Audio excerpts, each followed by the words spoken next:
Council for the Indian school certificate examination यानी ICSE के result आ चुके हैं। 10वीं और 12वीं दोनों के नतीजे आ चुके हैं।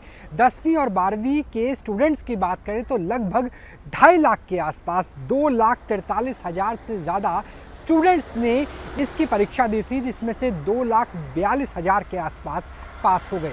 10वीं के नतीजे लगभग 99% रहे और 98% के आसपास 12वीं के नतीजे रहे। हर बार की तरह इस बार भी बालिकाओं ने यानी छात्राओं ने बाजी मार ली है।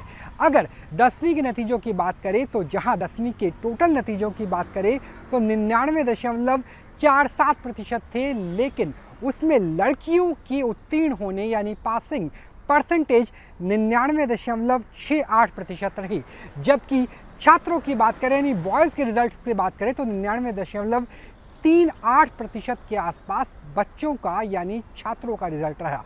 12वीं के नतीजों में छात्र और छात्राओं के बीच का डिफरेंस और भी ज़्यादा नज़र आता है, क्योंकि 12वीं में जहां छात्राओं की बात करें तो 98.9% छात्राएं एग्जामिनेशन में उत्तीर्ण हुई यानी पास हुई, जबकि छात्रों की संख्या लगभग 97.58% नज़र आई है। यानी ये साफ संकेत देता है कि अगर ICSE के एग्ज़ाम्स की बात करें तो बॉयज़ के रिज़ल्ट से ज़्यादा बेहतर गर्ल्स का रिज़ल्ट रहा और बीते कई सालों से यही ट्रेंड रहा है, ना सिर्फ इस बोर्ड को लेकर के बल्कि CBSE बोर्ड को लेकर भी। हालांकि जो रिज़ल्ट आए हैं उसमें जो परसेंटेज है वो पिछली बार से कुछ ज़्यादा नज़र आ रही है, जिसका असर कट ऑफ पे भी नज़र आएगा। हालांकि अब जो कॉमन यूनिवर्सिटी एंट्रेंस एग्ज़ाम्स है उसके तहत एग्ज़ाम क्लियर करना पड़ता है, लेकिन जिन बच्चों ने एग्ज़ाम पास किए हैं उनके लिए इन नंबर्स के बेसिस पर आगे की पाठ्यक्रम को चुनना काफ़ी हद तक आसान साबित हो सकता है। अगर आपके बच्चे या आपके जानने वालों ने भी ICSE का एग्ज़ाम दिया है तो CISE.org या resultcisc.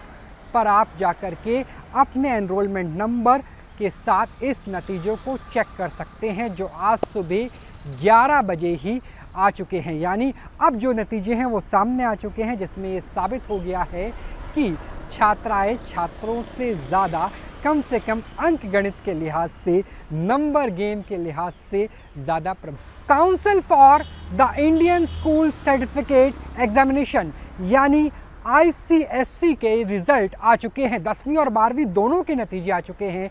10वीं और 12वीं के स्टूडेंट्स की बात करें तो लगभग 2.5 लाख के आसपास 2,43,000 से ज़्यादा स्टूडेंट्स ने इसकी परीक्षा दी थी, जिसमें से 2,42,000 के आसपास पास हो गए।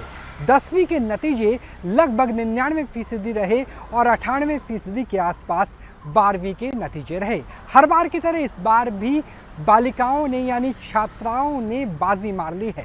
अगर 10वीं के नतीजों की बात करें तो जहां 10वीं के टोटल नतीजों की बात करें तो 99.47% थे, लेकिन उसमें लड़कियों की उत्तीर्ण होने यानी पासिंग परसेंटेज 99.68% रही।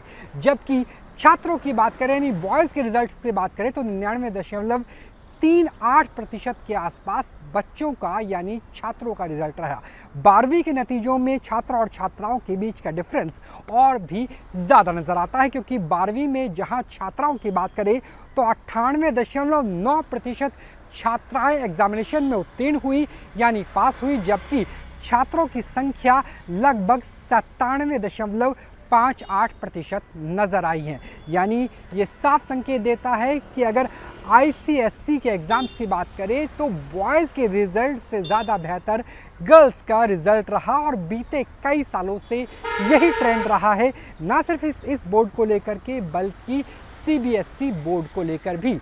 हालांकि जो रिज़ल्ट आए हैं उसमें जो परसेंटेज है वो पिछली बार से कुछ ज़्यादा नज़र आ रही है, जिसका असर कट ऑफ पे भी नज़र आएगा। हालांकि अब जो कॉमन यूनिवर्सिटी एंट्रेंस एग्ज़ाम्स है उसके तहत एग्ज़ाम क्लियर करना पड़ता है, लेकिन जिन बच्चों ने एग्ज़ाम पास किए हैं उनके लिए इन नंबर्स के बेसिस पर आगे की पाठ्यक्रम को चुनना काफ़ी हद तक आसान साबित हो सकता है। अगर आपके बच्चे या आपके जानने वालों ने भी ICSE का एग्ज़ाम दिया है तो CISE.org या result पर आप जाकर के अपने एनरोलमेंट नंबर के साथ इस नतीजों को चेक कर सकते हैं, जो आज सुबह 11 बजे ही आ चुके हैं। यानी अब जो नतीजे हैं वो सामने आ चुके हैं, जिसमें ये साबित हो गया है कि छात्राएं छात्रों से ज़्यादा कम से कम अंक गणित के लिहाज से, नंबर गेम के लिहाज से ज़्यादा प्रभावी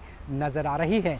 कैमरा सहयोगी जनेंद्र के साथ राहुल डबास, न्यूज़ नेशन, दिल्ली। चुनाव चल रहे हैं। इस बीच झारखंड से आई खबर ने